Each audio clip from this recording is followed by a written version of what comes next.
Welcome to Dragonian, your podcast for news and updates in Hong Kong and Taiwan. I'm your host, William. Hi everyone, welcome to part 2 of the 9th episode of the Dragonian podcast. This is your host, William.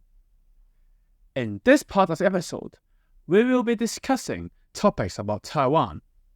In this week, these are obstacles against Terry Gou's bid for presidency, Taiwan's first Indigenous submarine program and its first submarine produced, the public transport issue in Taiwan, and also about Taiwan's good performance in the Asian Games. So first, let's see the obstacles being reviewed this week on Terry Gou's bid for presidency. So, some background first. So Terry Gou is a famed businessman founding and operating Foxconn as its CEO until his bid, and he tried to have a bid for presidency in 2020, albeit unsuccessfully, and 2024, albeit also unsuccessfully. In 2024's case, he originally hoped to have a primary with Ho, Chinese Kuomintang's candidate. However, the Chinese Kuomintang did not accept this proposal and directly recommended Gou to recommend Ho Youyi to represent the Chinese Kuomintang.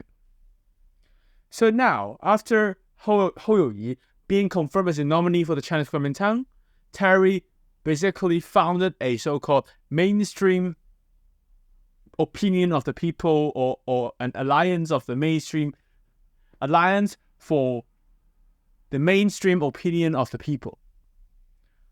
And something like that in Chinese is 主流民意大联盟. And he also seeks to run as an independent nominee. So after that, he started amassing his aides and staff for the run-up to the election, finding his running mate and etc. And now the latest obstacle comes at his position, or he needs amount of signatures he needs to amass to be selected, or to be selected as an independent candidate. So, according to Taiwan's election rules, he will need 2% or approximately 2% of all eligible voters' nomination to be successfully nominated as an independent candidate. Or in nomination sense, it will be 289,000 signatories. He needs to amass these 289,000 signatories with technically also with photocopies of the signatories, like own ID cards, to be successfully nominated as an independent candidate. However, he tried. After he's starting this amassing signature thing, and he opened more than 300 signatory points to collect support from the people. However, after a week or two, he still only amassed approximately 100,000, which is far below the required threshold and another safe threshold in case where the signatures were deemed invalid by the Central Electoral Commission. So, Terry Gou had basically he had got all these problems originally, and now he's in the straight road to amassing this amount of votes. In my own opinion, or in William's own opinion, the whole thing, Terry Gou running for presidency, is technically a joke, which guarantees William Lai's 100 possibility of being elected as the next year's president. As seen by the Chinese Kuomintang and Taiwan's rival parties' inability to yield only one candidate, the entry of Terry as the third person in the opposition camp to run for presidency basically means 100% sure that if there aren't any pan-Green's internal split, then William Lai will be very highly likely to win. So that's first news about Terry. And then it now comes the second topic. So this is about Taiwan's first indigenous submarine. So, some background of this whole indigenous submarine program first. So Taiwan originally hoped to develop or hoped to purchase submarines from allies. Basically, after the ROC navies retreat from mainland China to Taiwan since the 50s and the 60s. However, due to tons of problems, from external issues to internal funding problems to other problems, now Taiwan has got into a route or to prefer using indigenous parts, to prefer building those indigenously, possibly using external vendor components, but it won't be a main part. So after 7 years of the announcement of a indigenous submarine program, the first partially completed submarine of the indigenous Haikun class submarine was launched last week.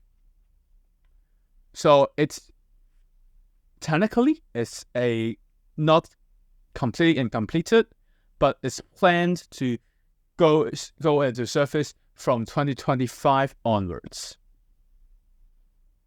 So that is a plan. This launch is considered to be an official statement saying that Taiwan is ramping up its efforts to defend the island in a more non-traditional, asymmetrical sense from a possible communist invasion. However, from this whole indigenous Haikun class submarines development program, basically leaks and other issues, some said it plagued the program. It was riddled with these corruption scandals and accusations, but basically none of them were proven to be really happening at the case.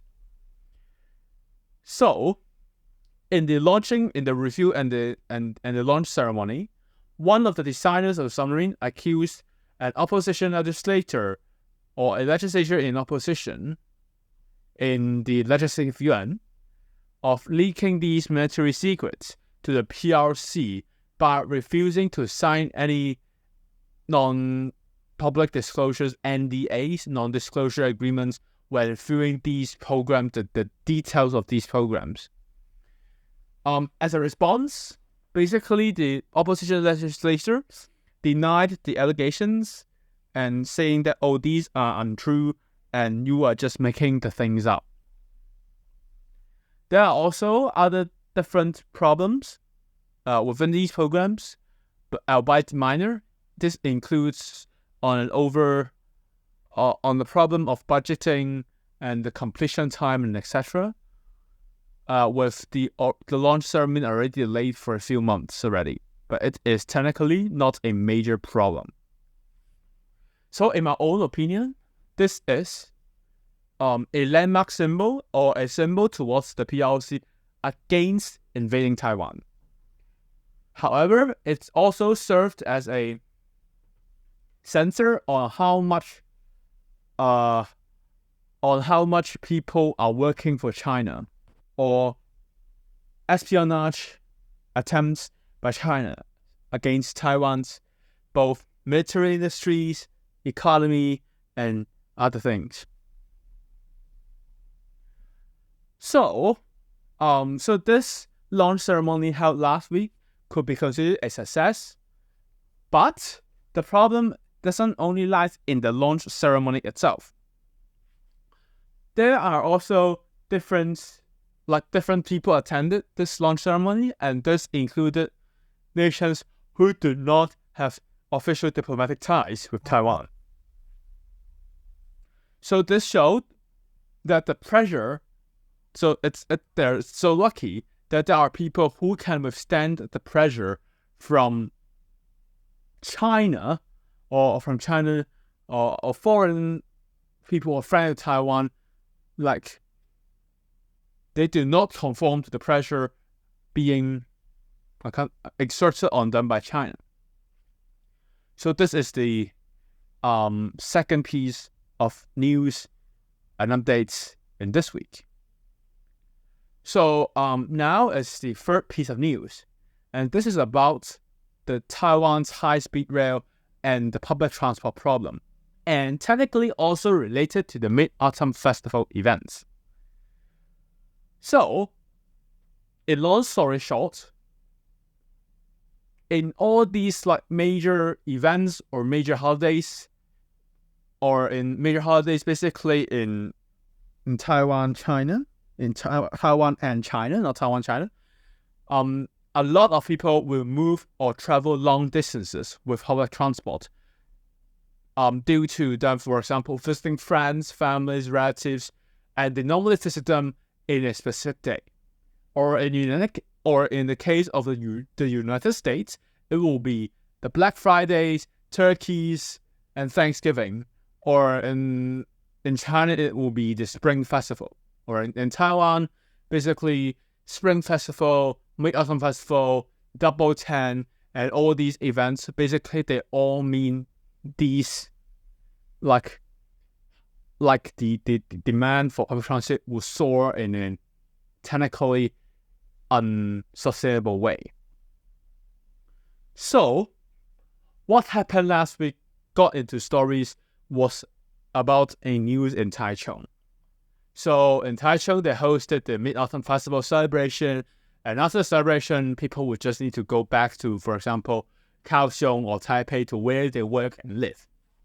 So it's normal. However, the problem is about the mass of people and the ability by the Taiwan, the High-Speed Rail Corporation, to handle this sudden amount of people in a sudden short time.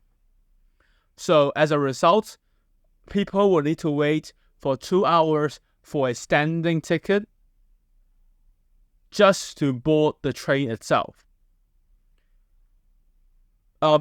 Originally, it did not seem to be a very major problem or a detrimental problem against Taiwan's public transport.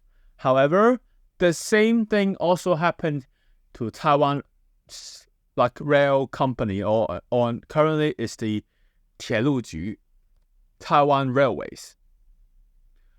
So, originally it is the first. Some said that it was being worsened by claims by the Taiwan Railways, like the staff union of the Taiwan Railways, planned idea to use up or to redeem their holidays, as technically they are still public servants and they are entitled to these holidays. So these problems revealed some drawbacks or some weak links in Taiwan's public transit system, which could not handle large amounts of people moving long distances within a short time. So technically, this problem also exists in a lot of places. However, in those places, people or demand for public transit were not that concentrated. So rail companies could still be able to withstand or to able to divert traffic so as to meet customer demand. However, in the case of Taiwan, this is surely not the case. And probably there will need new designs, new railway structures, or in a lot of people's consideration, needs to expand Taipei's main rail station so as to accommodate the needs of the people. So this is the end, or this is what I would comment on Taiwan's high-speed problem. So basically, the overload happened on the 1st of October, the last day before the cut-off date of this Part 2 of the 9th episode of the Dragonian podcast. And now, lastly, it is about a minor update on Asian Games in Taiwan. So, as with yesterday, today we are also going to talk about the Asian Games. So, Taiwan got a gold medal in men's single goal chess. So it didn't seem any very special case, but in this case, the Taiwanese candidate won the first, second, and the fourth in the world's goals ELO rankings. So Xu Haohong, he won both Xin Jinzhou, Park Junhuan, and Ke Jie in men's single goal chess competition in 19th Asian Games. So this showed technically how people can win with perseverance. However, in Taiwan's case, it did not only happen for so this only is one of the case. And after the cut-off date, there was also another very interesting story in Taiwan's performance in the Asian Games. But however, that was after the cut-off date, so it won't be discussed today. There is also the problem of Chinese Taipei and China Taipei. So in the opening ceremony, as forced by organizers and forced by the Lausanne Agreement, China would need to label the representatives from Taiwan, not ROC, not China Taiwan, but as Chinese Taipei as a compromise. In this case, or in a lot of people's case, or in China's case, they tried using Taiwan, China to assert the claim of Taiwan as a part of China. But in the opening ceremony, they were forced, or because of official representation, to force the name of Chinese Taipei as Chinese Taipei, instead of what we consider as Taipei China. As a result, this is I can't say it's an inability of China to exert political influence, but it also showed the situation on Taiwanese athletes, the situation of Taiwanese athletes in international sports competitions. And these are the topics that I have discussed and we will discuss in this week. In next week, probably there will be more interesting events, interesting things. And I can't say this is a very interesting story, but X will highly be likely to be featured as a topic next week due to events happening after on Monday, and also about a very interesting take on Taiwan's performance in the Asian Games in these weeks, and also in Monday, and Monday morning, about winning in 1/100th of a second. So, this is all the news and all the updates on this channel or on this podcast. So we hope you find this episode informative, updates you about news from Hong Kong and Taiwan. From Hong Kong, just listen to the podcast yesterday. So if you do, please subscribe to our podcast so you don't miss any single episode. Also, if you have any comments and feedback, please let us know in the comments or drop us an email at william@dragonianpod.com. So, thanks again for listening. We will be back next week with more news from Hong Kong and Taiwan. Have a safe and prosperous week ahead. Goodbye.